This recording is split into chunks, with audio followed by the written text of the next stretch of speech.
Welcome to the ripple effect of love for dads and families. Today we're talking about breaking the cycle.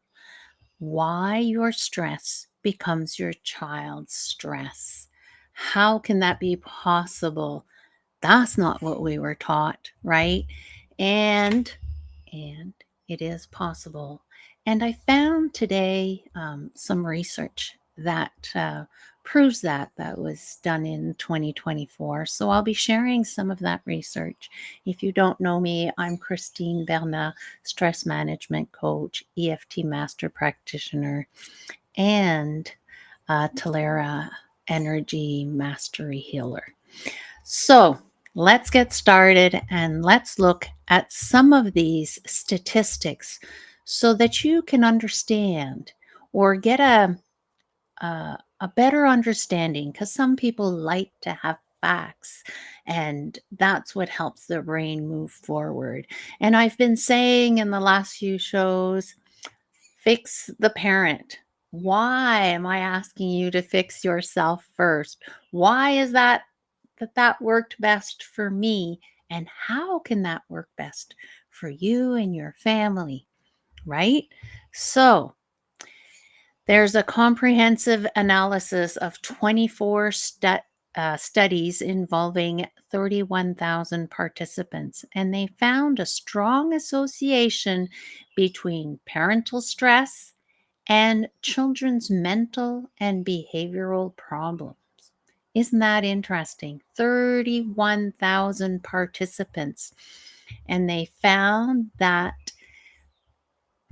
yeah, the stress is an issue. So, this is not, and I really, really want to emphasize this is not about criticizing yourself.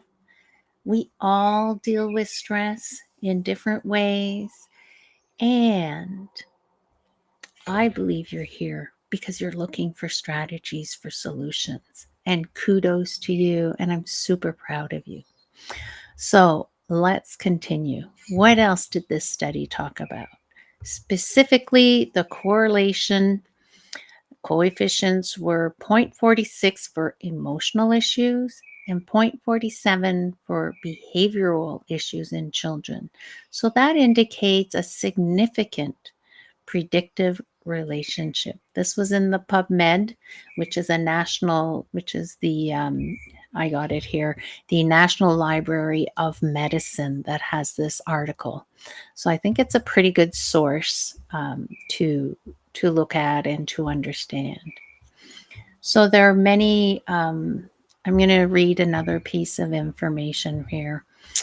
Early childhood development. Research indicates that personal stress during the early childhood is linked to increased emotional and behavioral problems in children. So, high levels of parental stress were associated with greater instances of anxiety and sleep disturbances in toddlers. So, are your toddlers experiencing anxiety and sleep disorder? Take a deep breath if they are. Self regulate yourself. This episode is not about pointing fingers at anybody.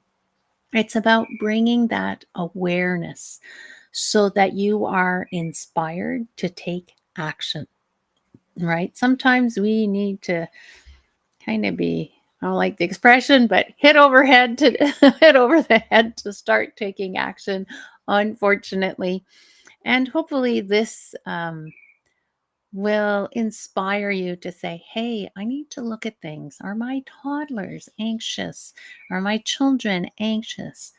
Um, I will go as far as to say, are they experiencing ADHD? Because maybe they're highly sensitive and they need the tools to take care of themselves differently than you do. Maybe the stress is all caught up in their bodies and they don't know where to throw themselves. So they're going one way, the next way, and exploding and just can't focus on anything anymore because they're overfilled with our stress, you know.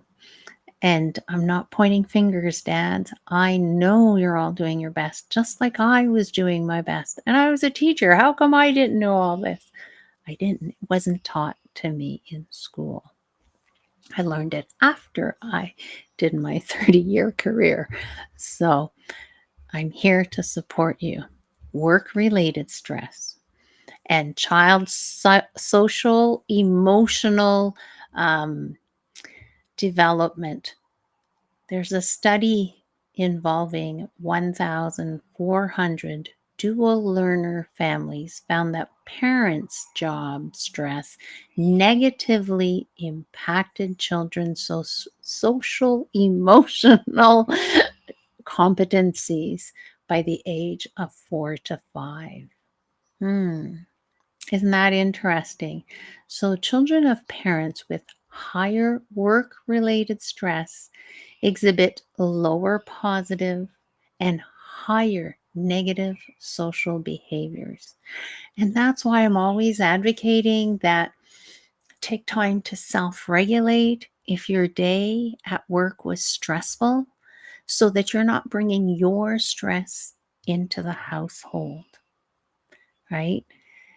I know it's not easy, but I know you can do it. And that's why you're here because you want to see some changes happening in your beautiful family because you care enough to say, hey, things aren't going the way I want them to go, but I know there are solutions out there.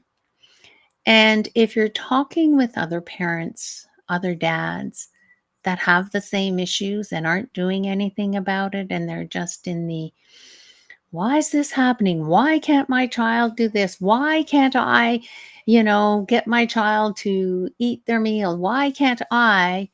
I call that the why lounge, where you're kind of stuck in trying to understand why, when instead we need to look within us. And I know that's challenging, and maybe you don't quite understand what I'm trying to say, and that's okay. Just take a nice deep breath and just let go any stress that's coming out as you listen to this. And know that there are possibilities out there. And I believe it's your responsibility to find the possibilities that are best for you so that you feel comfortable, right? It's your responsibility to lead from a place of love, of understanding, a place that aligns with your personal values, right? And the values that you have in common with your spouse, in my opinion, need to be the top values that you're focused on when you're working with your beautiful children, because you made a choice to have children. Some of you listening may have not and ended up with a child that maybe wasn't quite wanted. That will also affect the child. There are so many people I have worked with that feel unwanted because of during the pregnancy.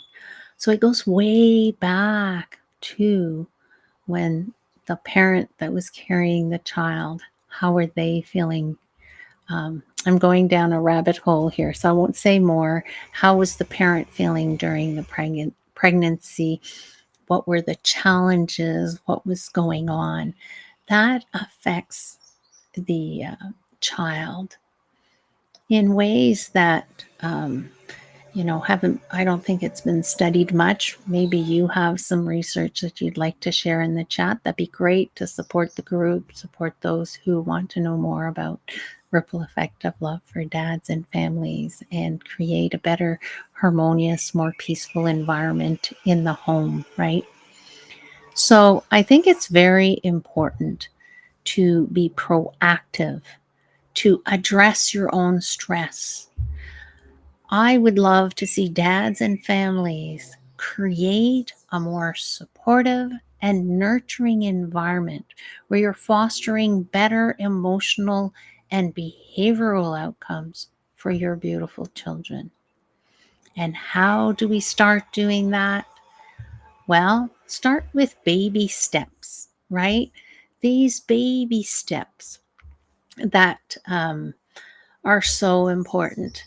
When my children were small and when I was teaching, I noticed how when I was stressed, my children or my students would act out. Are you noticing that? That's your step number one, noticing. And stress is contagious, just like anger, just like joy is.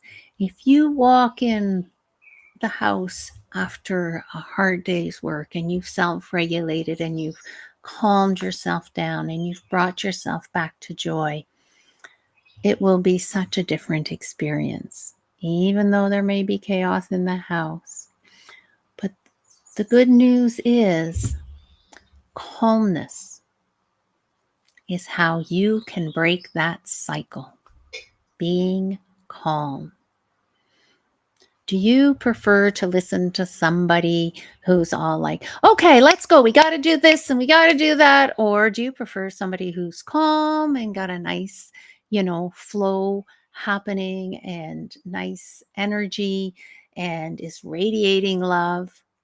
Or somebody who's on your back telling you, let's go. How come that's not done? You know, that's where the calmness makes a huge difference. And I don't know many kids who, in all my years of teaching, 30 plus years, where kids wanted a stressful teacher and one that blamed kids for everything and they didn't like it. They would revolt or what's the right word? They would, anyway, let it known that they were not happy. Okay. So we now know that kids absorb our emotional state. How do they do that? Well, think of yourself when you're in a room and everybody's calm, having a nice conversation at a dinner table, for example. How does that feel? Where each person takes their turn to talk. Maybe there's a few having small conversation, but generally speaking, and the tone is nice and low and there's nobody yelling, there's nobody. How does that feel? Do you feel stressed in that moment? Unless you've got major worries about other things that are top of mind, then you may feel stressed. However, in that moment, in that environment, it's very calm and relaxing, right? So if you're eating and people are dropping bombs and drama and everything during the meal, your appetite might get really like, oh, not hungry, don't want to eat anymore, want to leave the table, want to get out of the room. And we see that a lot, right? Especially teenagers who are learning to express themselves, not always the right way, but they're doing their best. And they're trying to be their own personality, and it might come out really the wrong way. But those stresses, they transfer to us, right? And we feel that stress. And sometimes we're wondering, I've worked with parents who are like, what did I do wrong? I've got one child that is succeeding, and the other child has hated me ever since they were 16, and I don't understand what's going on, or ever since they were 11, and I don't understand what's going on. And I always say, let's look within you what's going on. What is that trigger that brings your child, that triggers your child to feel that stress, right? And I just sowed some of the science about the parental stress. So we've seen that. But how do you, in today's day and age, stay calm when there's chaos on the news, chaos on social media, you know, chaos at work, stress at work. Some people may not be experiencing that, and congratulations to you. You are among the lucky ones. I don't know what percentage, maybe 1% of the world right now. And I know that there's also some children that might be very stressed by the environment, what's going on in the, seventh continent of garbage out in the ocean and it really affects them at a deep, deep level. And understanding that and seeing how we can help them find solutions. So, how do you want to be proactive and address your own stress? Are you ready to self regulate? Some of you have seen Christian in the first episodes, more than half of the first episodes, I think, and he was joining and practicing the snap, tap, relax the shoulders, and zap that out. He learned it for himself within a month. His youngest, his 6-year-old, was learning it. Then his other son, who's 10, and then his daughters joined in. And yesterday he called me to say, "Hey, Christine, I'm so excited. At school, we have the leadership program, the Lighthouse Leadership Program, and they based on the 7 habits of highly effective people. He is being asked to talk to the parents about his success. His son will be speaking. His daughter has a role, and his 6-year-old will be answering some questions. All 4 of them are being recognized for their amazing progress and growth. So I know I have proof that this works. You may need to start with a few appointments. So my QR code is there to reserve a stress free, no pressure discovery call to see how I work with you, to see how I can support you on your journey, and see if we're a good fit. If not, maybe there are other specialists that I'm aware of that can support you on this journey so that you can be proactive in reducing your own stress so that your children lead a calmer, more harmonious life as well. When I started this journey, it was more for my kids than for me. And now it's for me. And I'm so excited to see how much it impacts my children, even though they are adult children. So if you're a grandparent thinking, oh, this is not for me, it is for you, because today's grandparents are also helping those little young ones because both parents are working and they need support. So I want you to take great care of yourself. Believe in yourself. Believe that you can find the solutions that are best for you. And when you're stressed, I'd like you to share what's one thing your kids do that make it worse. Acknowledging what it is that's worse is a step to bring it consciously to your mind so that then you can say, okay, this is the issue. What are the steps that we're going to take to resolve this, to bring more understanding in the family so that we can do some stress-free parenting, emotional leadership, right? Some mindful fathershood and mindful dads. I know you can do this. I believe in you. And it's time to break that cycle of stress. And it is possible to parent with calmness. You've got this. I believe in you.